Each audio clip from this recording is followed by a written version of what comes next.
السيدات والسادة في مصر. Ladies and gentlemen everywhere, this is one of the most ancient and beautiful, glorious cities worldwide, which is the city of Luxor. Luxor city is witnessing today an unprecedented event, including a major number of news agencies, foreign correspondents. In few minutes, President Abdel Fattah al-Sisi is going to join us, and the First Lady as well. Today we are in the Luxor temple, which is the end of the processions road where the sacred works usually ended, which is It was built 3,000 years ago. It's famous for two obelisks, where one of them is transferred to Paris, to France, in the Concorde since 1836. The second oblique is the eastern one, and it's now situated in front of the temple. It is more than 22 meters, where it have engravings of the Ramses' name and his titles, and also there are the indications of the offerings. The Luxor temple is one of the best temples in Egypt, where there are engraving, where it documents very important epochs in the Egyptian history that dates back to 1,000 years, as the military processions, and also the celebration of Opt celebration, and it's one of the most important celebrations in Luxor, in Aswan, where this engravings is where there are the musical instruments used by the ancient Egyptians, the drums and the harps and the others. The Opt celebration, which is celebrated today inside Luxor, is what we witness today. No city in the whole world has all these touristic sites that are documented in the history as Luxor, where there is a valley for the kings, where they document the history of the world, as the Western Bank in Luxor, were 64 tombs for 28 tombs of kings and queens, Hatshepsut, Queen, and Sosret. This site is for Thutmose I, where it was situated as a place apart from the thieves, away from the thieves. So the Valley of the Kings, where all the modern dynasty, the 18th to the 20th dynasty, with the tombs, the very important tombs. And although they are very small in size, and there is the new tomb of Tutankhamun, where there are a lot of golden engravings on the walls, and which was transferred to the Egyptian Museum in Cairo, where it will be displayed with the inauguration of the new Egyptian Museum. The ancient Egyptians, they believe in death, where they believe that they will take the boat to the afterlife. That's why the Kings of Valley is one of the most important touristic sites in the world. From the Habo Temple, where it was the sacred achievements, where we welcome you all. Luxor has a lot of the monuments, and they are very historic, where Habo is built by Ramses II, and it's one of the most important temples of the new dynasty, and still reserves its engravings on the wall. And there is the picture of the king where he conquered the enemies. And also there are paintings where he conquered, he has his navy conquers. And in Abu, there are a lot of documentation of the age of Ramses II, where it has its religious implications and their importance in history. Welcome you all from all over the world to the land of civilization, the land of history, Egypt. Welcome in Luxor. Luxor, which is famous of its touristic sites and its people, where a lot of tourists, they head to Luxor because they will witness the civilization, the history of civilization. And Hatshepsut is very famous in Luxor because of the architectural monument of her place in the Western Bank. It is cinnamon. It was designed by Cinnamon and known in the ancient Egyptian as Cicerone. This temple witnessed the importance of women's status and how she can rule the world and the country. Hatshepsut has engraved on her walls the important voyages she has done. She is a queen and a wife of a king. Also, she has documented her ruling of the country on the walls of her temple. She was the legal inheritant of her father, Amun. Welcome to Egypt, the cradle of civilization and history of the world, which is famous of its innovations. More Thebes, where it's the continuation of the history of the world, as the place we are here, the Luxor temple for the ancient history arts. It has a lot of valuable pieces that dates back to different epochs of the history, as the head of Somerset. It's a very important statue, and the Thutmose III, and the most important alabaster statue of Thutmose III, and also the documentation of the Thebes conquerors. Here starts the civilization of the world, and here the ancient Egyptians has built the most important Egyptian history. It's one of the most important religious complex in the world. Tourists always are interested in this place. The monuments of Luxor, it's one of the symbols of history. Thebes, Luxor. The Karnak temple is started with the Amun statue that was built in the Middle Dynasty in the epoch of Somerset I, and it continued till the Roman era, where more than 30 Egyptian kings has contributed to the building of this temple, where they documented part of this history until it ended with a religious complex which contains a lot of temples that represents different kings of the ancient history.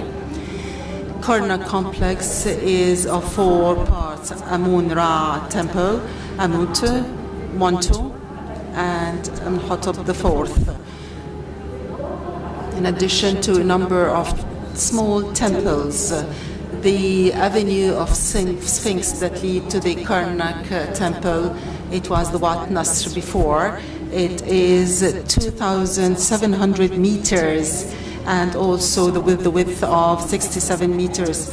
And it has more than 1,000 statues of Ra and human as a symbol of the sacred road, where we celebrate today the uncover of this road of the avenue of Sphinx and open to visits.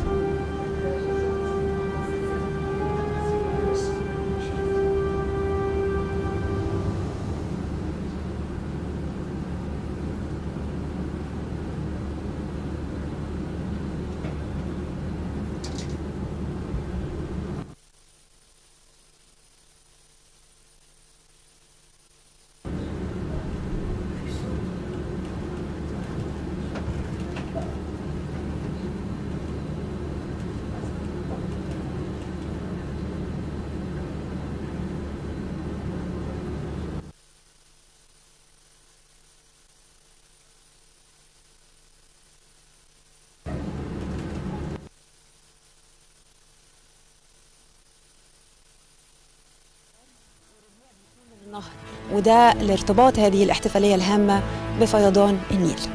أجدادنا حرصوا على تجسيد هذه الاحتفالية على الجدران اللي كان بيحمل فيها المراكب المقدسة لثالوث طيبة على الأكتاف حتى الوصول إلى معبد الأقصر. وكان على جانبي الطريق وجانبي الاحتفالات بيكون في الرقص والغناء وتقديم القرابين. النهاردة أو الآن هيتقدم بعد قليل موكب سيادة الرئيس عبد الفتاح السيسي اللي هيشرف لافتتاح مشروع الكشف عن طريق الكباش في بداية الاحتفالات الخاصة بمحافظة الأقصر.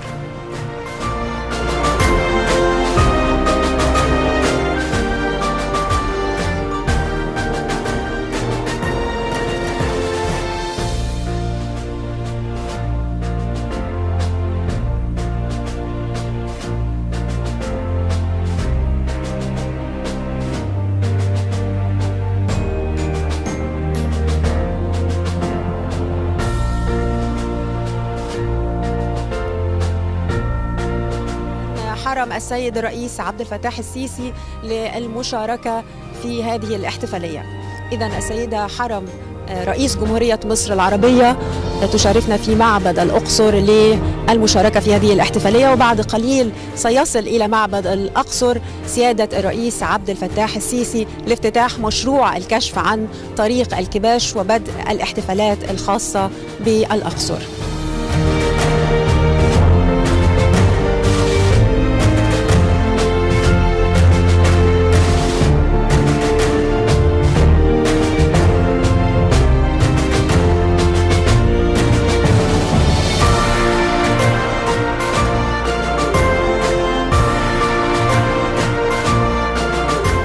الرئيس عبد الفتاح السيسي إلى معبد الأقصر لافتتاح مشروع الكشف عن طريق الكباش في بداية الاحتفالات الخاصة بالأقصر.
those are 57 statues, including 807 as Sphinx and 250 by the side of Karnak on both sides, including 130 on the shape of ram, because ram was the symbol of Amun as a god, which was worshipped in Luxor. It dates back to the 14th centuries before Christ, whereby this avenue aged as 3,400 years. After that, King Nectanebo I from the 30th dynasty, who shaped the statues at the shape of a human being. We found out 1/3 of the statues, however, excavations are still ongoing, and today we are launching the project of unearthing and uncovering the Avenue of Sphinx. If you look at the images,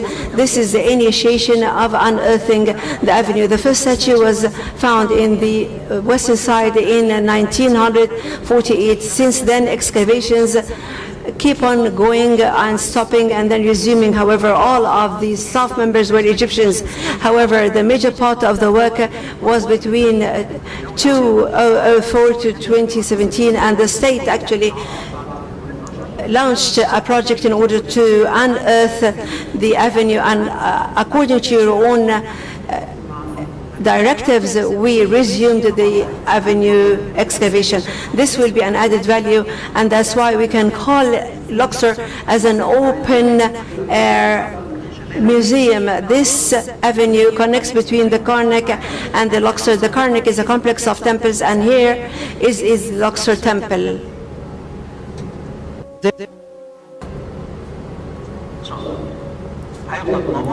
It will be illuminated as such. Some of those illuminations are only for this celebration, but we shall continue illuminating it. Luxor, indeed,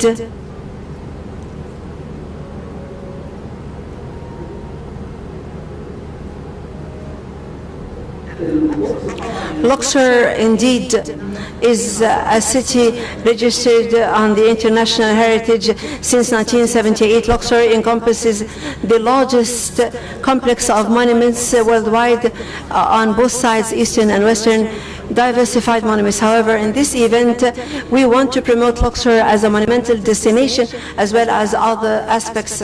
We have a complete international coverage, media coverage. Luxor served as the capital of the 4th region of the Upper Egypt. Usually, our ancestors ranked the cities from south to the north, because the south is the opening of the Nile. Therefore, Luxor was the capital of the city since 4,000 years ago, and it served as the capital of Egypt. This is where they launched the liberation battle against the Hyksos. The temple carries the name of the Luxor city, which is Luxor Temple. It looks at the Karnak. It is not horizontal to the Nile, but rather parallel to the Nile, in order to receive the procession coming from Karnak. That's why this avenue had been actually paved. When our colleagues excavated here, they found not only this avenue, but they found the potteries, and they found vineyards, pottery, irrigation systems. The whole life, integrated life, was actually symbolized here. That's why it was called the southern procession. However, the temple had been constructed in the 15th century before Christ, and mainly Amenhotep III in the 14th century, Ramses III the 13th century before Christ. However, construction never ended up or stopped here. Alexander the Great created the sanctity of the sanctities. Part of it turned into a Roman temple, is in addition to the churches that turned into, and Muslims actually built Masjid Abu al-Haddad. The temple encompassed 2 obelisks. One of them had been gifted to France. The second obelisk is still existing, that carries inscriptions for the Ramses III while giving the offerings to Amun-Ra. And the plaque inscribes the peace treaty against the Houthis. The temple is fronted by 6 statues of Ramses, 4 of them while sitting and 2 while standing. And when I learned this historical education and when I taught my students, I only taught part of those statues because part of them had been demolished, but my colleagues conducted the necessary restorations of the statues until we have a complete facade encompassing the 6 statues of Ramses. And now we finished the avenue of the 30th dynasty, and we are entering into the Luxor temple, and we are going to enter into the 30th dynasty before Christ. Those are the banners of the flags that have been erected, and the obelisk actually carries a group of monkeys that salute the sun. We have 2 big statues of Ramses II made of granite, on right of which he has his wife, and this is the first building, and we are about to enter into the first vestibule, and this vestibule displays the beauty of the Egyptian civilization, the first of which is the 18th dynasty, and we will find Ramses II for the 19th dynasty. And those are the remains of a church on top of which the masjid or the mosque, because it had been unearthed. This masjid dates back to 800 years ago, since the Ayyubian era, and the great part of it is that the entrance is actually a pharaonic monument, and they maintained the pharaonic inscriptions. However, it had been still maintained as a masjid or a mosque. This is the 18th dynasty that included 3 chapels in order to receive the procession of the 18th dynasty. This is a vestibule of Ramses II. It's an open air that symbolizes the papyrus, because the temple was a small world. That's why they wanted always to symbolize everything that goes on life. This is a statue of Ramses II, while his right foot is in front of the left foot, symbolizing that he is still alive. And we are ending now the work of the Ramses II. After that, we come to Amenhotep from the 18th dynasty. He created this glorious line of columns, and the papyrus was the symbol of the north in the ancient Egypt. And after that, we will find the vestibule where the celebration is going to take place. All of those facades tells us about the festival of Opet. Our celebration today portrays the Opet festivation. I'm going to stop here at the secret of the Egyptian civilization, which is this scene. This scene is called as Sema Tawi. Sema is the unity. Tawi means land, which is both territories, which is the north and south. This is the papyrus as well as the lotus, which symbolizes the unity and strength of this state. Who sits together? This is a god symbolizing the prosperity, happy, which means the flood of the Nile, and the strength of the overflow of the Nile, which is responsible for life in Egypt. That's why they worshipped it, and they turned the flood into a god named as Happy, who creates the unity there for the Egyptian nation. In order to continue being strong as such, they need 2 elements to be always in unity, as well as the Nile and the flood.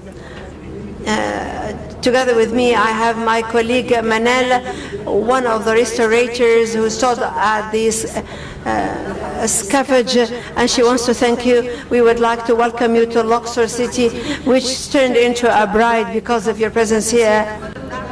Our effort is based on your support, which has been conveyed always by His Excellency the Prime Minister. I am one of the people of Luxor City and one of the team who worked in the excavation unearthing the Avenue of Sphinx, which had been opened under your presidency. We opened many monumental destinations due to your constant support that had been conveyed by His Excellency the Prime Minister when he used to visit us here on site, and he always monitored the work on site, and he always climbed over the scaffold, and it served as a boost for us to continue working as much as possible. So we'd like to thank you very much.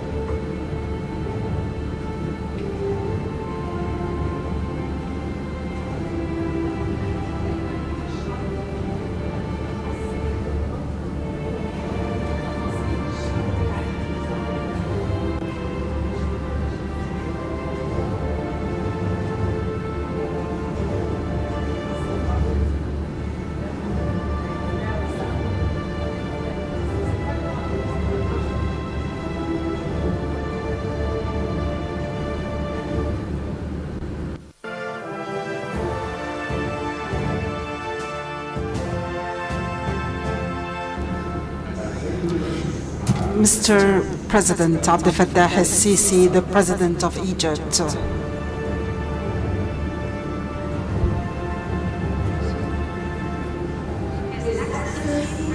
His Excellency President Abdel Fattah el-Sisi, the President of Arab Republic of Egypt.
In the place of the temple of Hatshepsut, where she incarnated the idea of the empowerment of women's history. We welcome you all to Luxor City, the city of history that stayed till today to witness the intelligence of the ancient Egyptians.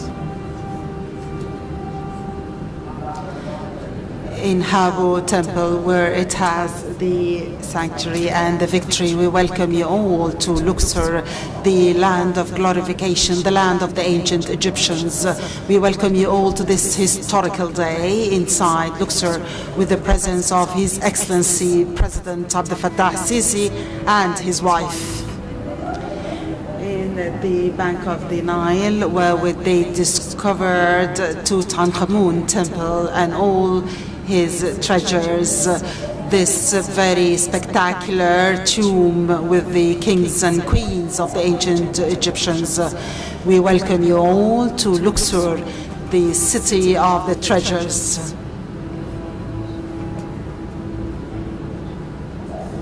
Egypt has always been the minaret of the science in the whole world. In the 1975, the Luxor inauguration of temple is welcoming the new age of peace. We welcome you all and sending a message of love from the land of peace.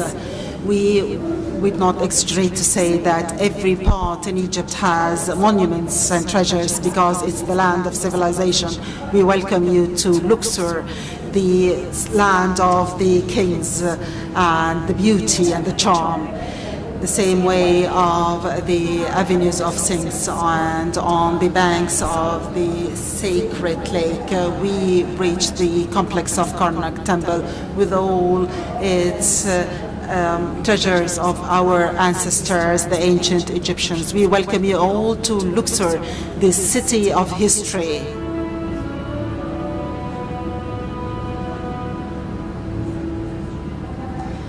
From here, from Luxor Temple, we start today's ceremony.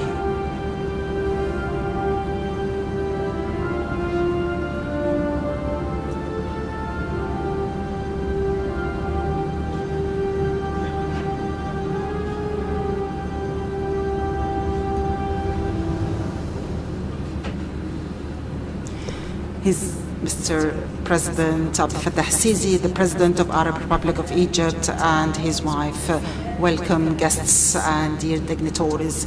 It's a great pleasure to welcome you all today to this celebration, the unique celebration of this important, very important event, not only for Egyptians, but for all the civilization lovers from all over the world, that they all now are focusing on Upper Egypt and especially to Luxor, the Thebes, the city of Thebes. The celebration today, we have a lot of displays and performances from the Opet celebration by the procession that starts from Karnak to reach Luxor temple. When we speak about Luxor, we literally say that it's the biggest open temple which comprises the biggest number of monuments in the world. It's called Luxor because of the many palaces it has, and it witnesses the strength of the people who constructed it. And in the columns, there is a proof that Egyptians can build a civilization where they had put a place for Egypt, which inspired us today to build and to develop, to build a new city where it provides dignity and a dignity life to all its citizens. We are proud today to speak about the beauty of our country because, yes, our country is beautiful.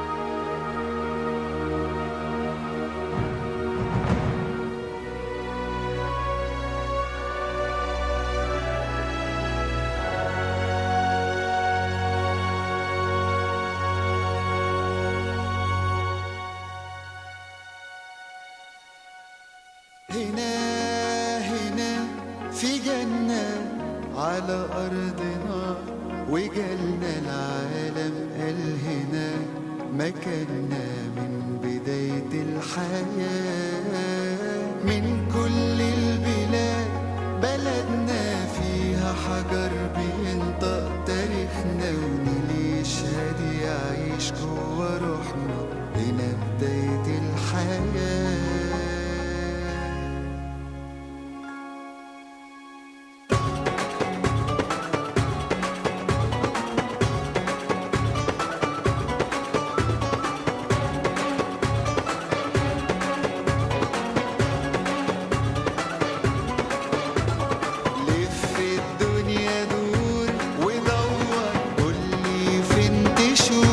تصور سحر يعيش سنين تصور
في جنة على أرضنا، وجالنا العالم قال هنا مكاننا من بداية الحياة.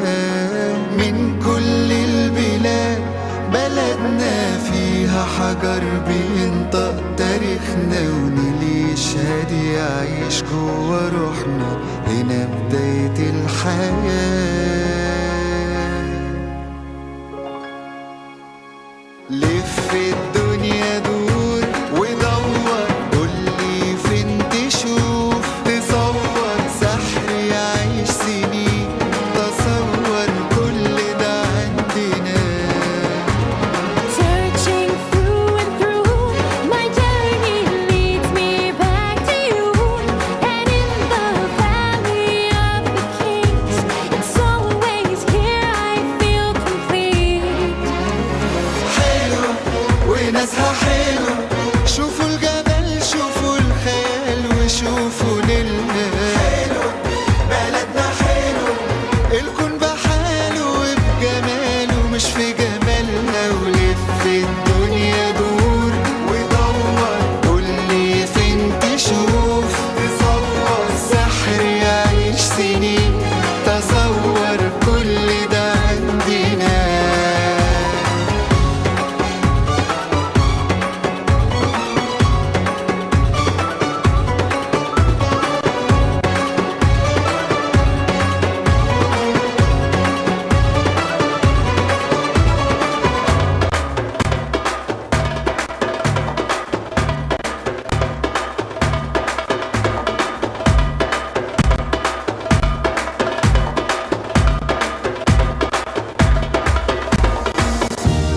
Soaring through time as legends make their way from land to sky. Echoes the sound. Every step you take, there's a story to be found. Et la magie, je la chercherai ailleurs dans les cieux. Mais sur Luxor, je l'ai posé les yeux, je vois là.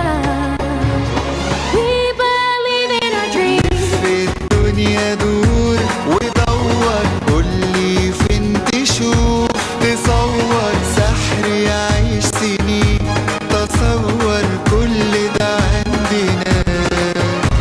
À chaque détour, je découvre ce que l'histoire signifie. Comme si les rêves pouvaient être saisis. Luxor est le berceau de la vie. حلو وناسها حلو، شوفوا الجبل شوفوا الخيال وشوفوا نيلنا. حلو بلدنا حلو، الكون بحاله وبجماله مش في جمالها. بلدنا حلو وناسها حلو، الكون بحاله وبجماله مش في جمالها. مفيش زيها مفيش.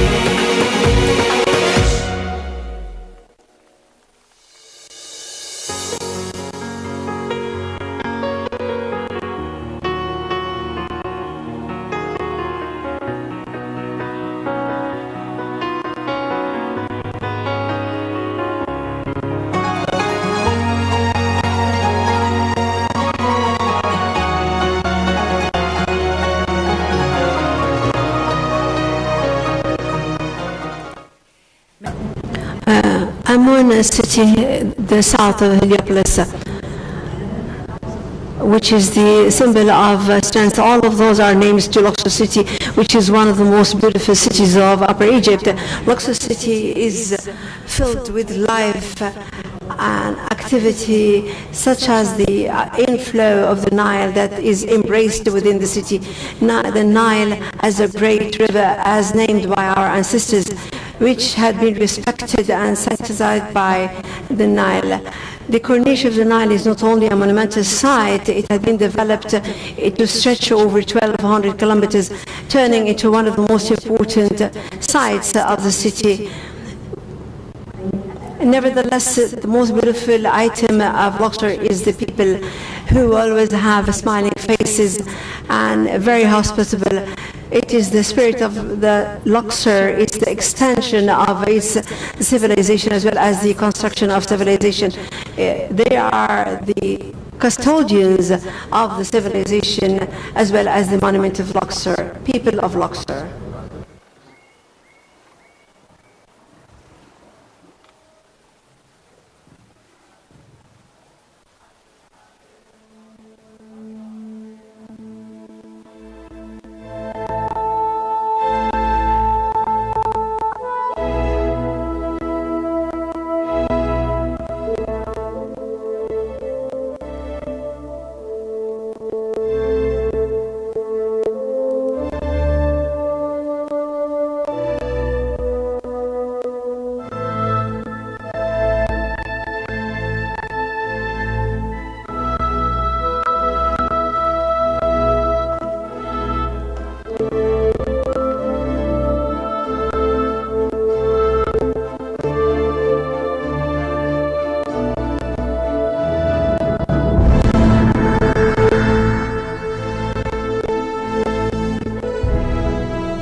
اي سايح ما جاش الاقصر ولا ركب الحنطور واتحنطر نزنه ما يعيش ولا يوم.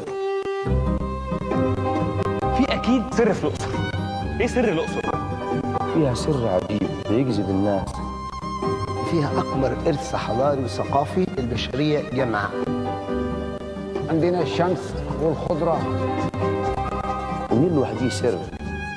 جواها جميل والطبيعه بتاعتها حلوه.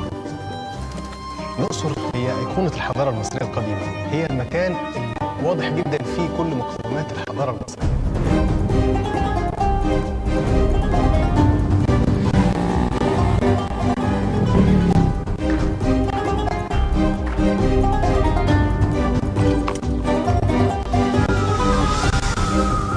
السائح لما ما يجي من المدينة مش عاوز يروح، ما يغسل همومه. يحسوا براحة نفسية هنا. كفاية كرم الناس أكيد. احنا مش بنسميه زائر، بنسميه ضيفه. في ناس بتحس إن في طاقة جاية من الأماكن دي. روح المصري القديم اللي هي ما زالت موجودة لحد دلوقتي وبتأثر في كل حد. يعني رحلة القدماء المصريين موجودين في بتوع الأقصر دلوقتي. فيها سر مهما أوصل فيه مش هقدر أوصل له. فده سر حقيقي، سر رباني يعني.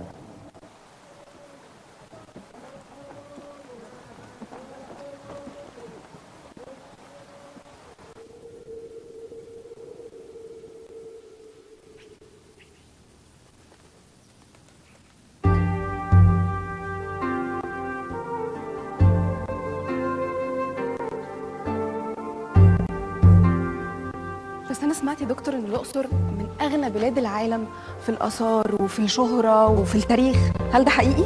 عندك حق، بنتكلم على الأقصر أهم مدينة أثرية في العالم. الأقصر تعتبر موسوعة مصغرة لتاريخ وحضارة مصر. بتتميز بكمية آثار مش موجودة في أي مكان في العالم.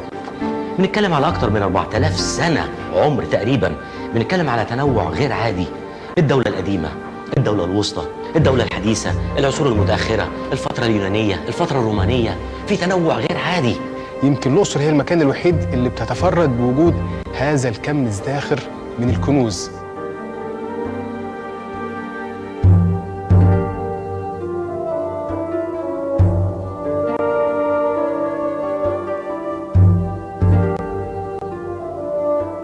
الأقصر بناها أعظم ملوك مصر اللي حكموا مصر في فترة الدولة الحديثة. قوة الدولة المصرية كانت الدولة الحديثة. هنا موجود أكتر كمية معابد ومقابر بترجع للفترة دي. معبد الكرنك يعتبر من أكبر دور العبادة في العالم كله. عندنا معبد الأقصر، ظهرت معابد الأقصر. احنا بنتكلم على آلاف من المقابر، النقوش والألوان اللي فيها. الألوان زي ما كان بيشوفها المصري القديم، لنا نتخيل كل الحوائط الموجودة في كل المعابد وكل المقاصير بنفس الألوان وجمالها. يعني كل الالوان دي حضرتك عايز تقنعني ان هي فعلا بقى لها كل المده دي مفيش فيها تعديلات حديثه؟ في عندنا قواعد بتحكمنا، ودي قواعد منظمه للعالم اجمع في عمليه الترميم. كل الالوان اللي احنا شايفينها هنا يا اسماء الوان بترجع للاسره ال19، ممنوع ان احنا نلون. وادي الملوك اهم منطقه اثريه على مستوى العالم، المكان اللي الملوك مصر العظام كلهم موجودين فيه، وبنجد يمكن روعة النحت والنقش والألوان الجميلة جدا اللي مش موجودة في مكان تاني. وهنا طبعا أشهر الملوك على الإطلاق الملك توت عنخ آمون ومقبرته اللي عثر عليها سنة 1922، والكنز بتاع المقبرة اللي بيشتمل على أكثر من 5000 قطعة أثرية ماستر بيس.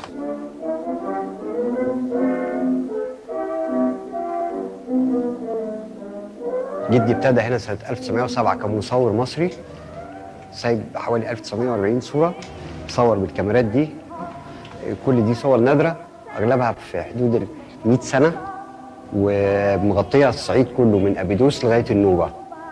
وده آخر طريق الكباش، وده الملك فؤاد لما زار الأقصر بعد اكتشاف المقبرة. يعني الأقصر كانت قبلة الملوك والرؤساء بعد اكتشاف المقبرة. يعني الأقصر بتعتبر مدينة بتجمع بين كل الحضارات، الحضارة الفرعونية، الحضارة الرومانية، والحضارة القبطية والإسلامية، امتزاج بين الأديان. سبحان الله. فيه فهم معالي لناس الأقصر إن الآثار دي بتاعتهم هم. مساعد سيدي أبو الحجاج وصل هنا الأقصر وبقي مسجده هنا، وهي النقوش زي ما هي قاعدة، محدش لعب فيها خالص. المعبد ده كانت في ناس ساكنه فوقيه، كان ايام فيضان النيل كانت اسمها التبه. زمان كان فيضان النيل كانت المراكب تغرق برا هنا، كان في فرعين للنيل، فرع من هنا وفرع من هنا. الدوره هي اللفه من الشمال، وكانت ترمي الحلاوه وتلف، وكانت في مراكب تتحط على عربيات كارو ويرموها بالحبال ويمسكوها حوالي 20 راجل، 10 من هنا و10 من هنا، زي احتفال الفراعنه زمان. هي نفس الطقوس، هي موجودة عندنا في مولد أبو الحجاج 4 مراكب، ومعروف ارتباط المراكب بمراكب آمون، هم الثالوث المقدس لآمون وموت وخنسو، بالإضافة إلى المركب الرابع وهي مركب سيدي أبو الحجاج نفسه. أدي محبتي في نبيك براك تبحت السحار، ميمونة تمد أول إيدي يا ما تكتر في التوحيد. بندعو جميع العالم انه يجي يتفرج عندنا في مصر عامة، وبلدي الأقصر هنا خاصة، بأن هي بتعتبر مجمع للأديان.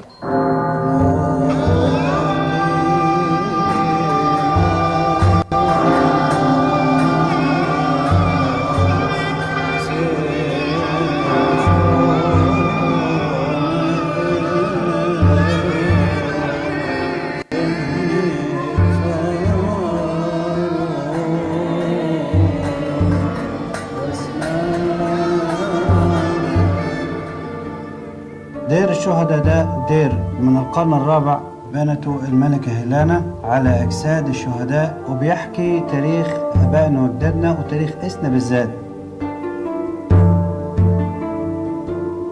عشان كده الأقصر متفردة عن كل دول العالم من خلال هذا الكم العظيم من الآثار.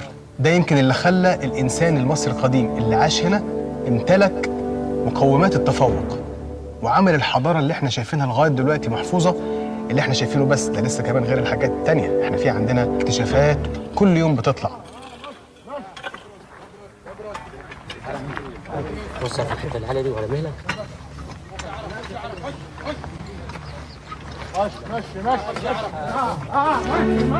الله الصلاة على النبي عليه الصلاة والسلام. لا ده حد من المرممين يعملوا كونسوليديشن، يعملوا تقوية. منشدة أمون. بسم الله ما شاء الله، بسم الله ما شاء الله. على مهلك يا على مهلك. عرض. احنا ما عندكش كل يوم اثار مصري جديد، كل يوم ما عليكش في حاجه جديده. عشان يطلع التمثال ده والتمثال ده بسماتيك، وعشان نربط ما بين المقبره اللي احنا مطلعينها يبقى لازم يكون في ربط، يبقى لازم هنا في امتداد. هندخل على المقبره.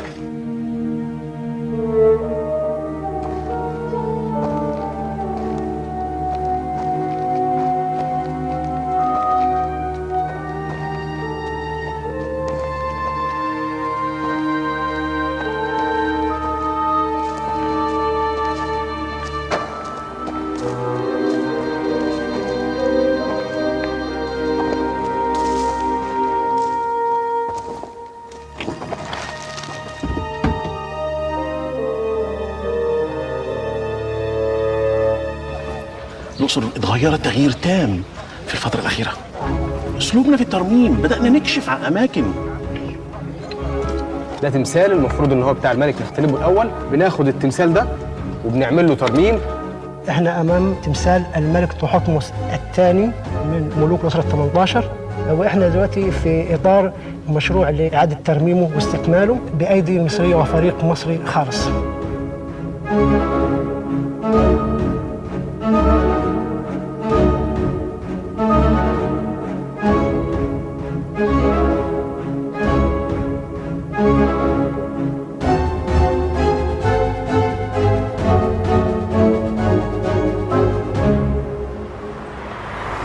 قول لي يا ريس. نعم. هو اللي خلص فرجة على الأماكن الأثرية ممكن يعمل إيه تاني هنا؟ الأقصر فيها حاجات كتير أوي ممكن تتعمل.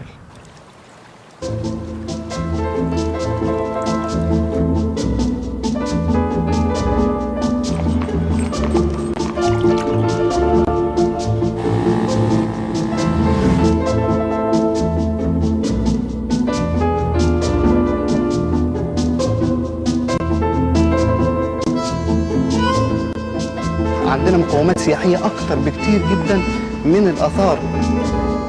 في سياحة البالون الطاير اللي هي ممكن من خلالها تقدر تكتشف الأقصر كلها بجبالها بنيلها. اطلعي الصبح بدري في الفجرية نشوف شروق الشمس. في 45 دقيقة تكتشف الأقصر بكل تفاصيلها. أجمل منظرين أي واحد ممكن يشوفهم هنا منظر الشروق ومنظر الغروب.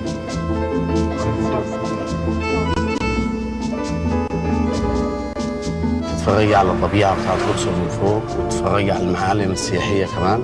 تتفرج عليهم هم جايين بيلفوا على البلد كلها، يعني متعة يعني.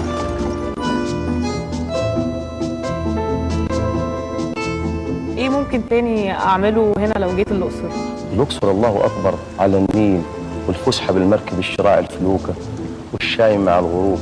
ممكن يتمشى في البلد، سوق العطارة والسوق السياحي. تقدر تحتك بالأهالي، تقدر تتعرف برضو على العادات والتقاليد اللي هم عايشين بيها وبيمارسوها لغاية دلوقتي. برضو ممكن تركب الجمل، تركب الحمار، تركب الحصان. نايب كروز برضو هنا من الأقصر أسوان، إدفو، كابومبو. في الكروزات، في الفلايك. عندنا هنا بتنطلق رحلات الذهبيات. عندنا مرسم كان بيجتذب اشهر رسامين، كانوا بيقعدوا يرسموا بقى البيوت بتاعت الجرنة وبتاعت الغرب. في حاجات كتير تاني ممكن تتعمل، عادات وتقاليد في الاحتفالات مثلا.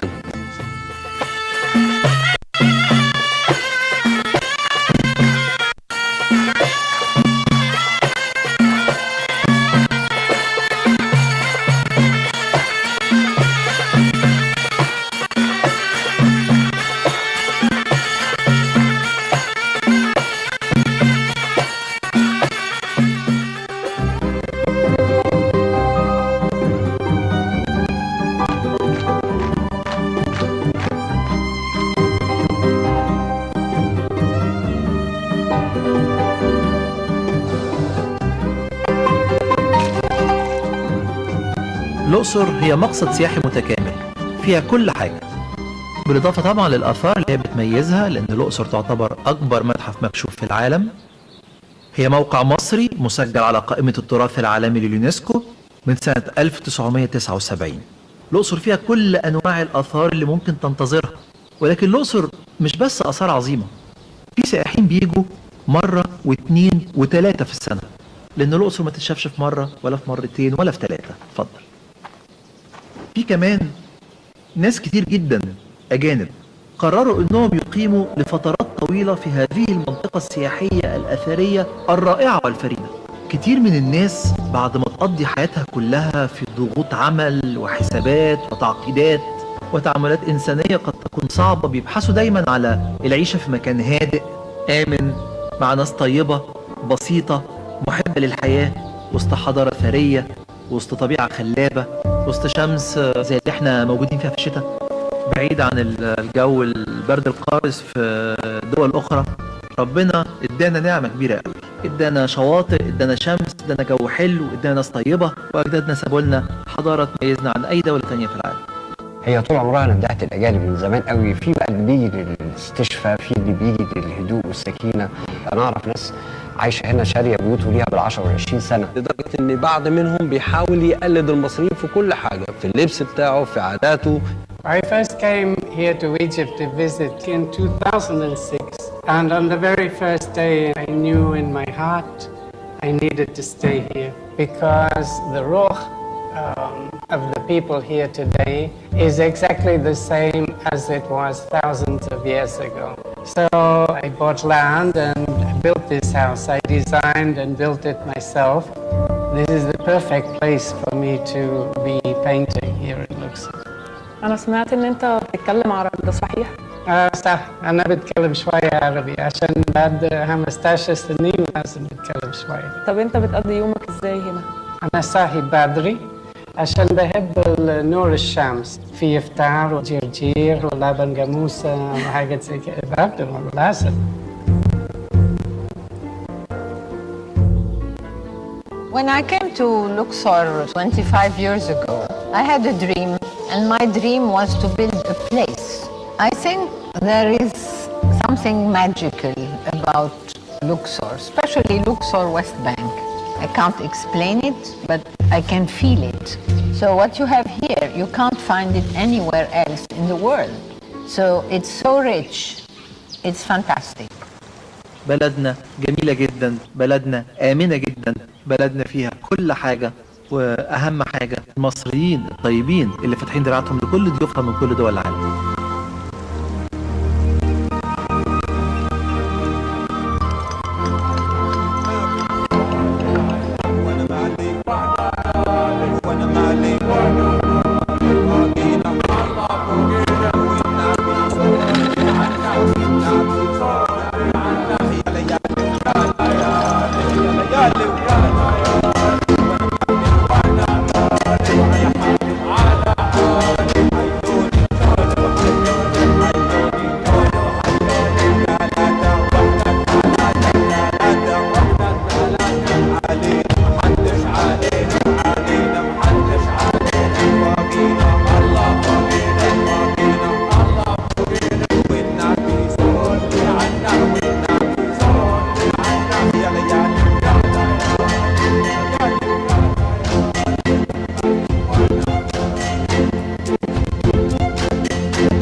Indeed, sectors of tourism and monuments are witnessing a golden era, and tourism promotion is witnessing a leap, unprecedented. The tourism sector proved being strengthened and recovered itself post-corona. Several monumental excavations drew the attention worldwide. Those are very sincere efforts in order to recover the monumental assets that had been taken abroad and looted abroad in order to preserve the Egyptian civilizations under the political will represented by President Abdel Fattah al-Sisi in order to preserve the history and civilizations. And indeed, he was really keen to open all of the museums worldwide, Egypt, including several sites, in addition to the Baron Empire in Heliopolis. Indeed,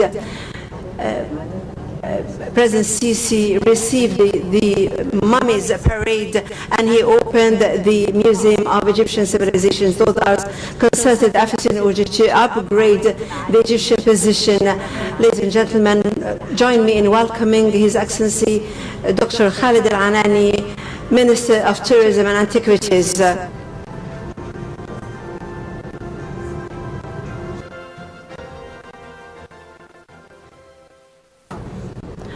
President Abdel Fattah al-Sisi, President of the Arab Republic of Egypt, First Lady, ladies and gentlemen, august participants from Egypt, and our foreign guests from more than 30 countries, tens of millions who are actually watching live this celebration due to extended media coverage. I'm really proud to stand before you from the heart of the Upper Egypt, where the Egyptian civilization had been incepted from a very old governorate, which is Luxor. It does not only encompass the Luxor city, but each and every spot of Luxor that had witnessed a major part of our unique civilization. In Luxor Temple, this is one of the icons of the city. We are standing as part of a courtyard that dates back to more than 3,400 years, dating back to 14th century BC. And it witnessed an unprecedented prosperity, very strong international ties, construction that had been unprecedented, and he actually built so many monuments, especially in Luxor, in this very spot in 1989. And a very important monumental site had been excavated. More than 20 statues for kings and gods had been actually dug here.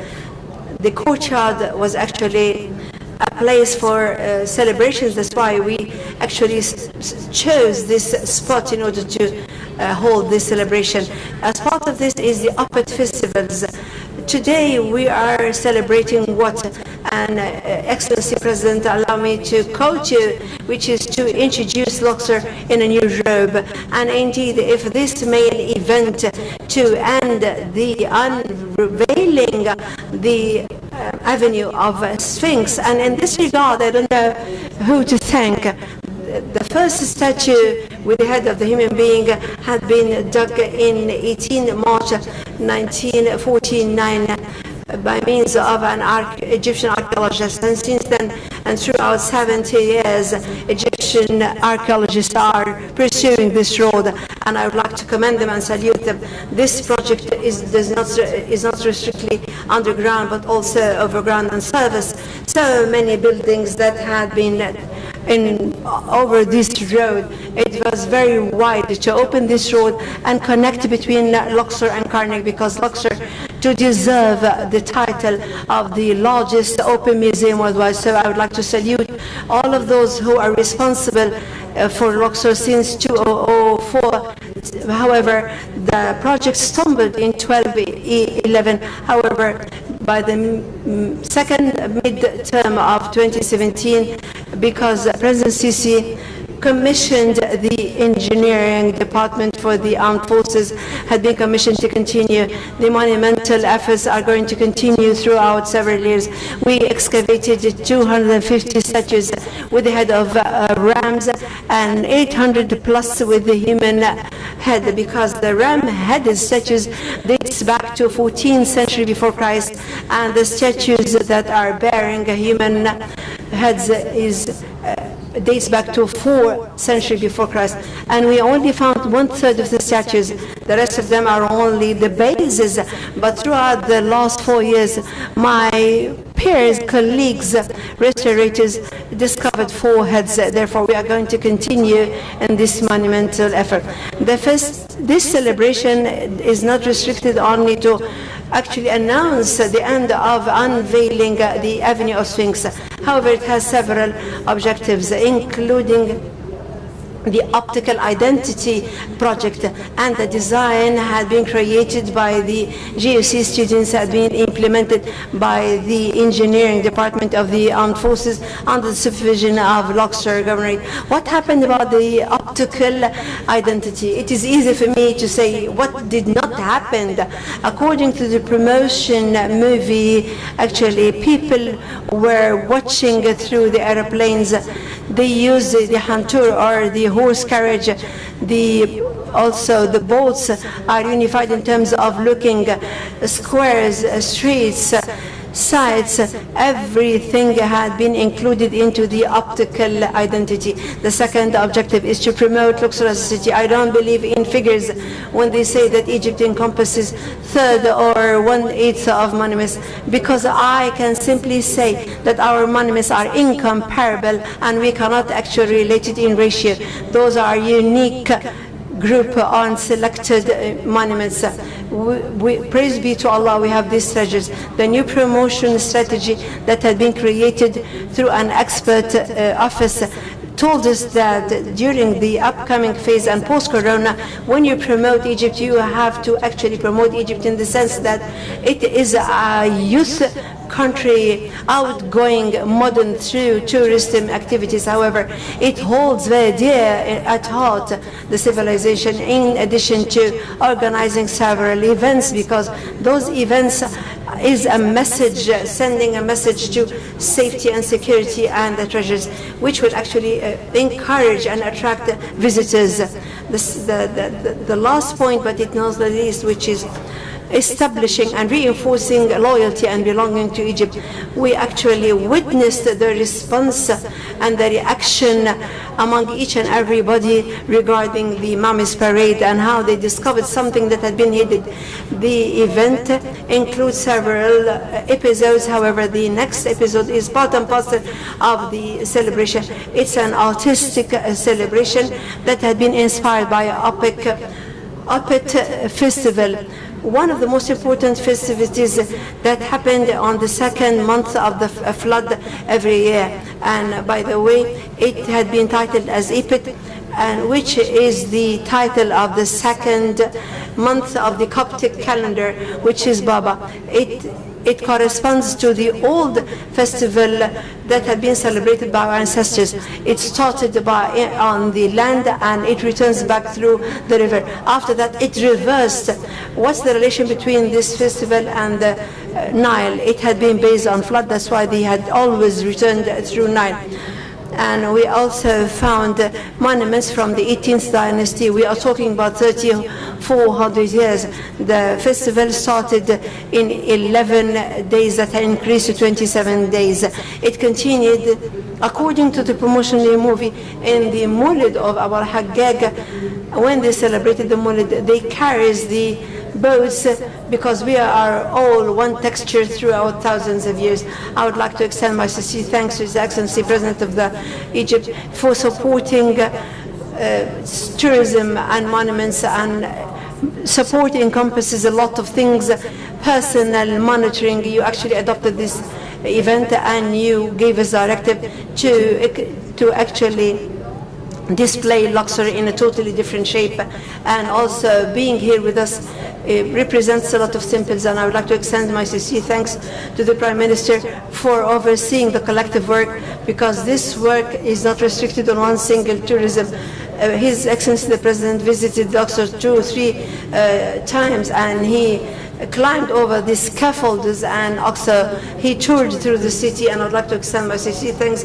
He toured the city and visits with my colleagues, Minister of Local Development, Governor of Luxor, and several other entities and Ministry of Interior. I don't want to overlook anybody. Every party took part, and I would like to extend my sincere thanks to the General Intelligence of Egypt and my colleagues in the Agency of Tourism Promotion and every person who participated and contributed to this effort. And inshallah, we are going to continue holding other events in different governorates. And allow me to start this artistic piece that is inspired by the old Puppet Festival. Thank you.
فراق بلا